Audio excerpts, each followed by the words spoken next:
Every week I see headlines screaming about the retirement crisis. Americans aren't saving enough. The retirement disaster's looming.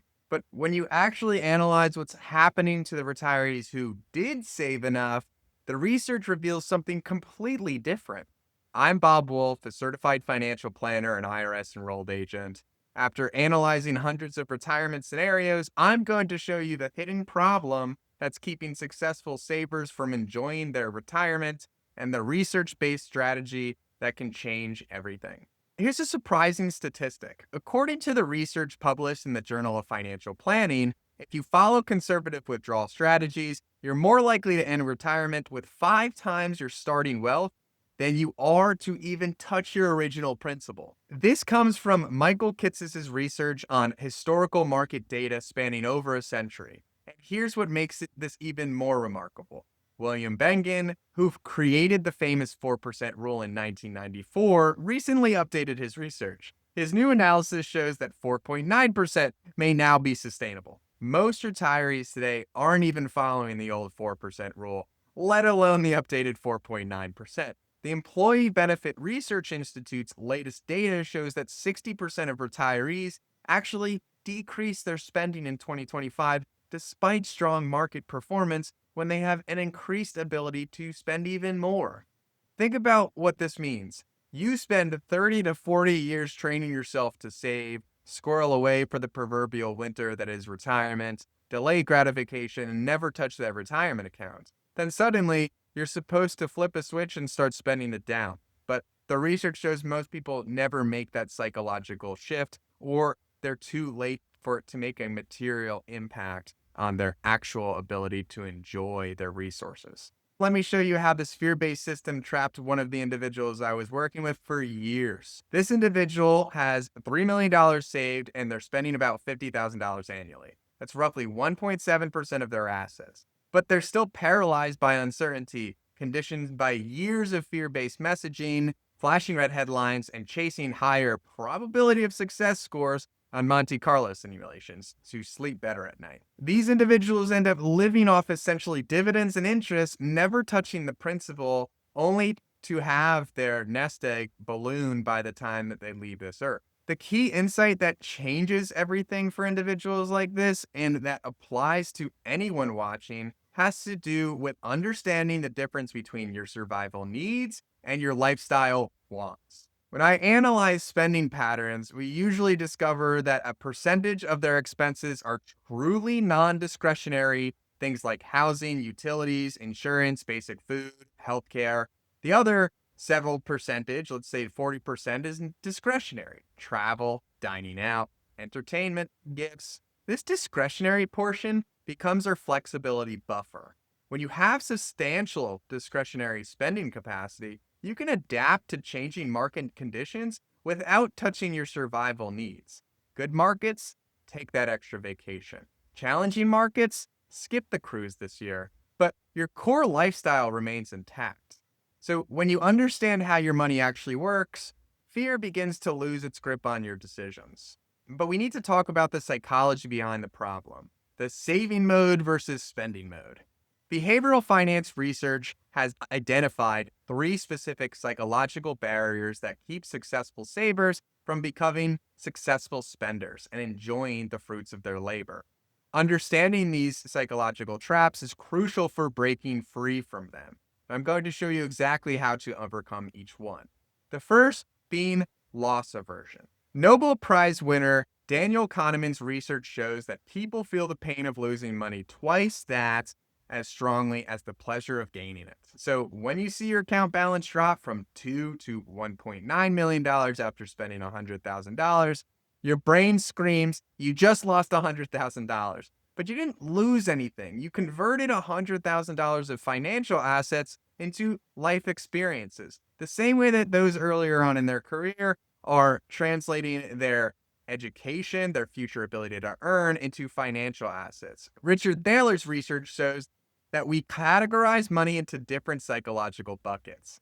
You put retirement savings into the never touch bucket. I see clients with $2 million in retirement accounts they refuse to touch, but they'll spend and stress about spending $5,000 from their checking account for a vacation. Money is fungible, which is a fancy way of saying it can be moved around and repurposed. It is the same money, but the mental categorization makes one feel safe and the other dangerous. Third, uncertainty paralysis. When you don't know exactly how long you'll live, what healthcare will cost, or what markets will do, the default human response is inaction and extreme conservatism.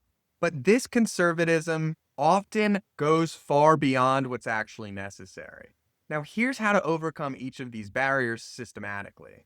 With loss aversion, we might reframe spending as asset conversion rather than money loss. Mental accounting, we might create a formal spending permission process, sending systematic distributions to our bank account for a specific portion of your portfolio that's already earmarked. For uncertainty paralysis, well, we use scenario planning with specific action triggers instead of trying to predict the unpredictable. We work with our givens and make sure that we are controlling our controllables. Now, let's address the biggest fear keeping retirees conservative: healthcare costs. The data tells a different story than most people believe. Centers for Medicare and Medicaid Services data shows that healthcare spending is often highest in the years just before Medicare eligibility at 65, not after. You're paying full freight for private insurance, often $2,000 to $3,000 per month for a couple. Once Medicare kicks in after 65, your baseline costs become much more predictable. Medicare Part B costs just shy of $200 in 2025. A good Medigap policy might add another $200 to $300 a month. Fidelity's 2024 analysis estimates that a healthy 65-year-old couple roughly spends $400,000 for lifetime healthcare costs. So let's break this down. Annual medical premiums and out-of-pocket costs, roughly $10,000 per couple. Over 20 years of retirement, $200,000. Long-term care contingency, $150,000 to $200,000, totaling somewhere around $350,000 to $400,000 as estimate costs. The Department of Health and Human Services data shows that while 70% of people over 65 will need some form of long-term care, the average duration is about 3 years. This is plannable, not catastrophic. So yes, healthcare costs are real, but in lion's share of circumstances, they are manageable. The key to being able to spend more safely is understanding your spending flexibility. Think of your retirement spending in 3 tiers. This framework is what allows some retirees to use dynamic withdrawal strategies, while others need to stick with more conservative approaches. It all comes down to flexibility. Tier number 1, survival needs. This is strict non-discretionary. We're talking housing, utilities, insurance, basic food, healthcare, and we will not be able to ramen and noodle ourselves down on, even if we wanted to. Tier number 2, comfort spending. This is semi-discretionary. Think enhanced food, entertainment, basic travel, home improvements, important for quality of life, but adjustable. And tier 3, dream spending. This is fully discretionary and this is wants exclusively. Luxury travel, expensive hobbying, generous gifting, pure lifestyle enhancement.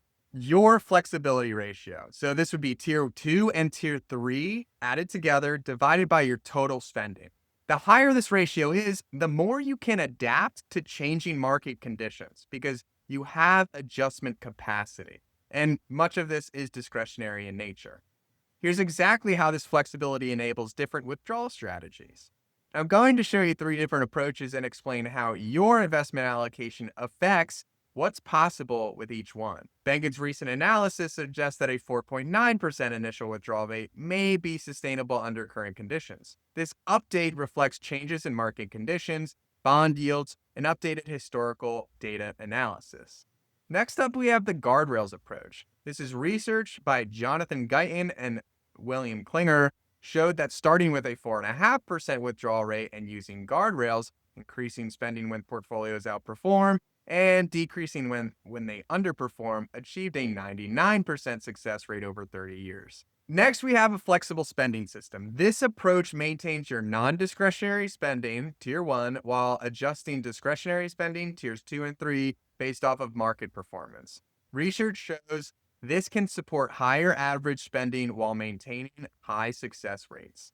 Now, here's something critical that affects all of these strategies. Your overall investment allocation has a huge impact on your ability to sustain higher withdrawal rates. Bengen's original 4% rule was based on 50% stock, 50% bonds. Research has shown that higher stock allocations, 60 to 80% stocks, can potentially support higher withdrawal rates over long periods of time, but they also come with higher volatility and sequence of returns risk. The key insight is that your investment allocation, your spending flexibility, and your withdrawal strategy should all be working together, not to mention your tax planning.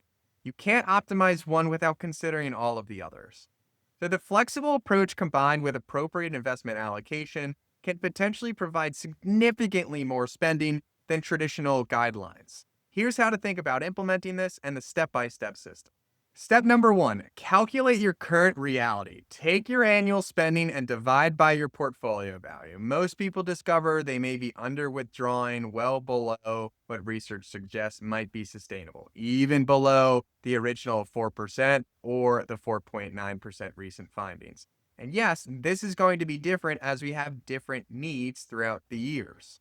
Step number two, analyze your spending flexibility. Categorize your expenses into the three tiers. Calculate your flexibility ratio, tier 2 and 3 divided by your total spending. This determines how much adjustment capacity you have during market volatility.